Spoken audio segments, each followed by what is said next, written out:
Okay, so I'm Pete Florence, and this is joint work with John Carter and Russ Tedrick, who are both here at the conference.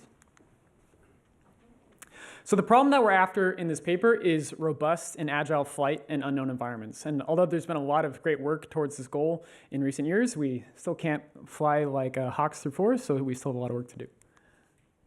So how might you solve this problem? To a large extent, much of the work in this towards this goal can fall into the very broad category of what we might call a map, plan, track approach, of which the three basic parts are to one, fuse sensor data over time to build a map, two, to plan some sort of optimal trajectory in that map, and then three, to execute trajectory tracking control.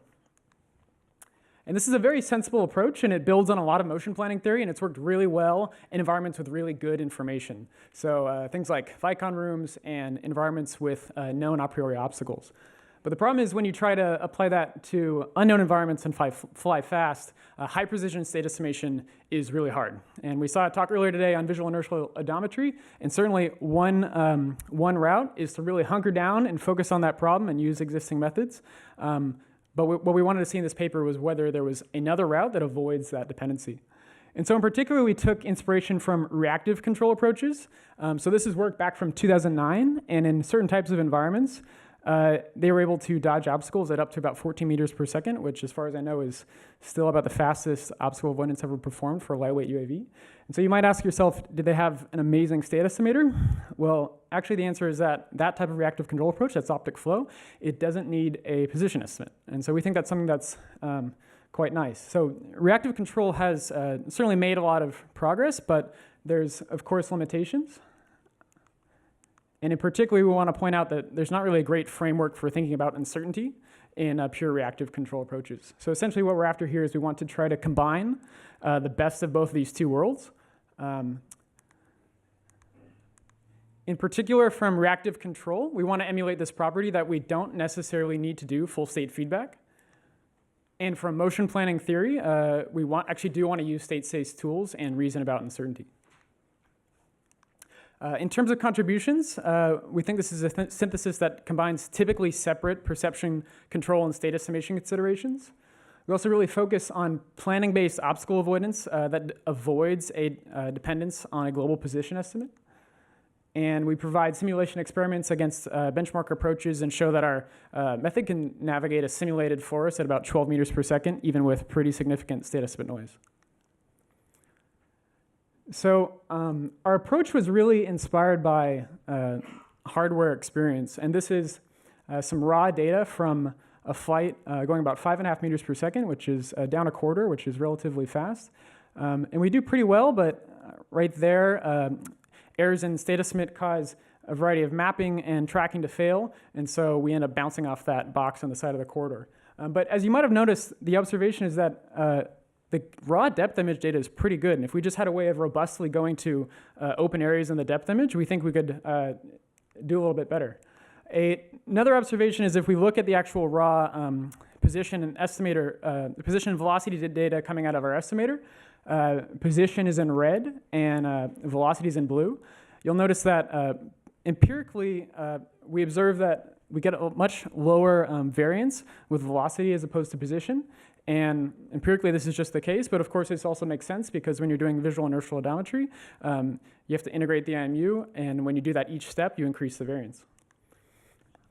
So if we think about a top-down view of our depth image, and we think about our initial velocity, of course, we're not going to know that perfectly, but even if we have just a little bit of uncertainty in our velocity, if we can close a feedback loop at the actual rate of the depth image, then we have a route to doing, we think we have a route to doing really robust control. And in particular, we want to point out that this type of method doesn't need a map, and it also doesn't need an explicit dependence on the position estimate. So we have our depth image, and we have our initial velocity estimate. So now what do? And we take inspiration from the human interface to quadrotor control. And so we model the inner loop attitude controller in feedback with the nonlinear quadrotor plan. And the simple approximation is as a double integrator that would assume that you can instantaneously achieve different attitudes. But of course, a better approximation is to use a triple integrator model where we linearly approximate the interpolation between different attitudes. And if we think about uncertainty in that triple integrator, we of course have 9 states, and it's really the velocity that we want to focus on. So We assume that we can get reasonable estimation of our velocity and model the uncertainty there as a Gaussian. For the position, the observation is that if we plan at the rate of the depth image, then we don't have any uncertainty in our initial position estimate, because in the frame of the depth image, we know exactly where we are. We are at 0, 0, 0. And then for the accelerations, we do a approximation based on the roll and pitch and the thrust that we command, and we know that we don't need yaw there since we're in the frame of the depth image. And so what we end up with is a triple integrator model for the initial portion, followed by just a constant acceleration where all of the uncertainty comes from the initial velocity estimate. So a linear Gaussian approximation, which as we know is quite fast. Great, so now we have our way of determining what our time-varying distribution of configuration is. And what we want to do is estimate the probability of collision using only the depth image. And I want to point out that there's a lot of good work in the realm of full obstacle knowledge in this category, and point you to a great review on the limitations of different approximations there. But we want to do this with only a depth image, and so there's a few subtle differences.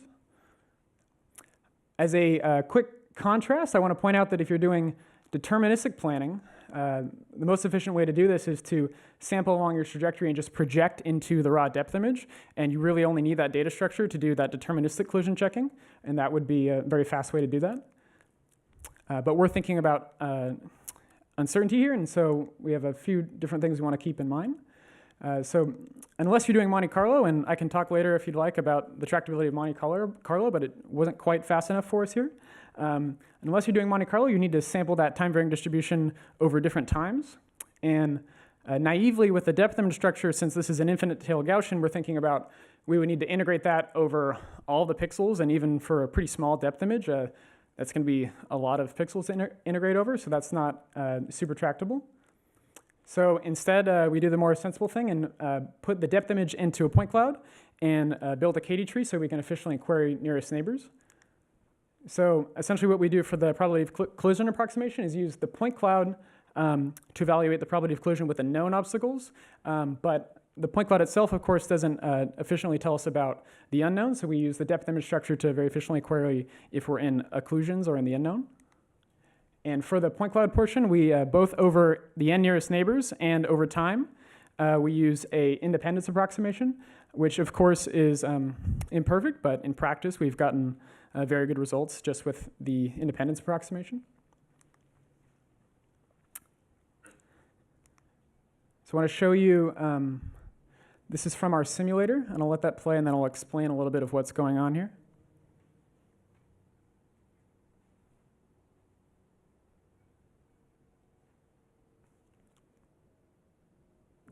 So that was us navigating that forest at about 10 meters per second.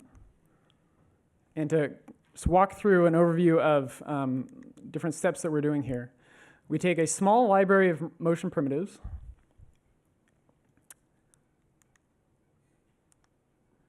We then evaluate the probability of collision for each of those primitives, and I'm doing a visualization here. Hopefully you can see in green, that's a low probability of collision, and in red is a high probability of collision.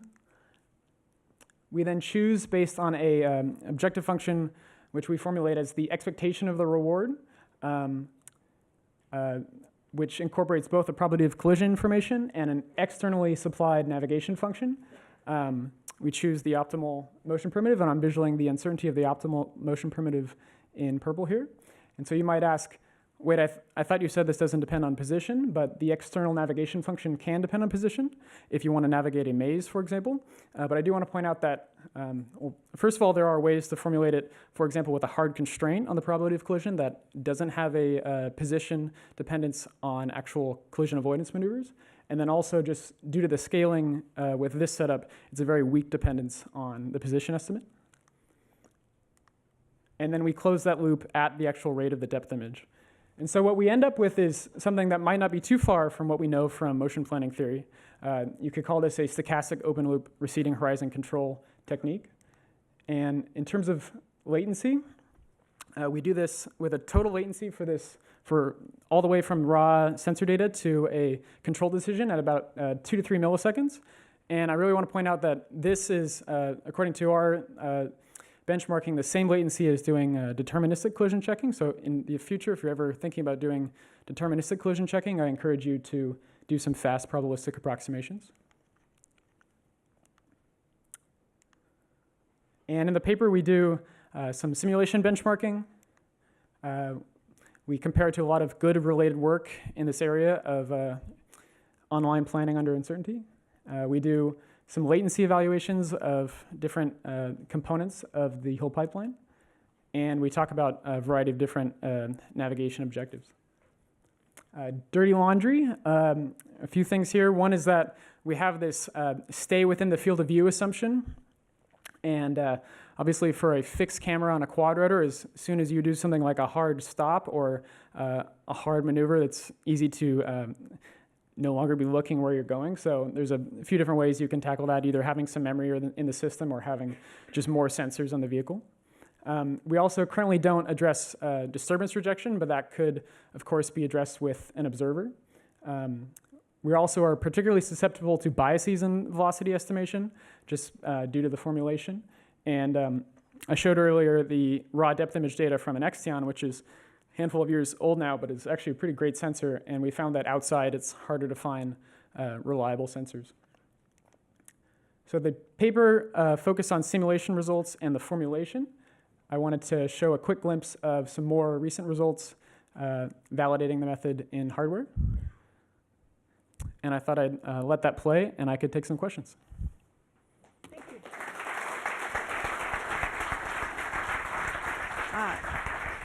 Good. Rob, there? Thanks. Really cool work and very ambitious goal here. So you're focusing on the control uncertainty part of this. Obviously, there's other sources of uncertainty that are also important. So sort of looking forward, I was wondering if you can talk a little bit about the perception part, so the sensing uncertainty. So I know that's not what was in this paper, but could you first discuss a little bit about how your method would behave in the case of sensor uncertainty, false positives, false negatives, noise in your depth image? Sure, definitely. So that's definitely something that we are thinking about. It's somewhat more safe in the realm of state estimation to think about the uncertainty decaying as something reasonable like a Gaussian.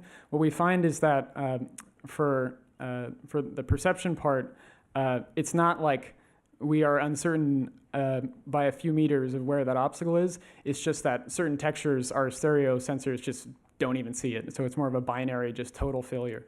And that is especially catastrophic because then you think it's wide open and then you go towards it. So we think the perception uncertainty problem is super interesting. And we've started thinking about a variety of techniques there, but it's harder to model perception uncertainty for sure. More questions? Yeah. So I don't quite understand what you gain by going from the 2D depth map to the 3D point cloud. It seems to me that in the 2D case you have to integrate this Gaussian over the depth map. But in 3D case you still have to integrate a Gaussian. You just have to integrate a 3D Gaussian over a 3D point cloud. Is there something I'm missing, or could you elaborate? Sure. So the depth image itself is 2D, but the representation of the depth image in 3D space would be like three-dimensional frustums, if you can think about that. And so we would still need to integrate the three-dimensional Gaussian over that 3D sort of voxel, but a frustum shape. And so because the Gaussian is infinite tail, the naive way to do it is to integrate it over the entire depth image. And that's certainly not very tractable. I've also looked into just doing a small block of pixels around where the projection of the depth image is. And in order to usefully have a long tail distribution be considered, then the block needs to become so large that it also just, again, doesn't become quite tractable. The advantage of the KD tree is that once you build that KD tree, you can just query very efficiently the nearest point however far it is away. And so the advantage is doing less integrations rather than the dimensionality of the integration. You only query the single closest point? Good. So in practice, we found that just querying the single closest point for each of the samples, so we've been doing 20 samples, just querying the closest gives very good approximations, but we formulated to more generally query more. 10 is good too, but even 1 gives very good results in practice. You're? Yeah, so this is a case, I think, where Gaussian uncertainty assumption about where you are or what you state is pretty reasonable, right? And what I've seen before, if you take it into account the collision checking or your path planning, is that it is not that much unlike just expanding the obstacles by some radius a little bit, and then forget about all your uncertainty and all your fancy math. Maybe at the gain of fast computation, would that also apply here? Good question. The biggest difference, I think, and it's just a subtlety, is if you think about the shape of the uncertainty there, it's very small where you are now, and then it grows over time. And just without getting into the math at all, I think that is a difference, of course, of having close obstacles nearby and just inflating all of them, no matter how far into the future it is. But yes, of course, in practice, also inflating obstacles is another easy way to get some nice robustness. Okay, thank you very much.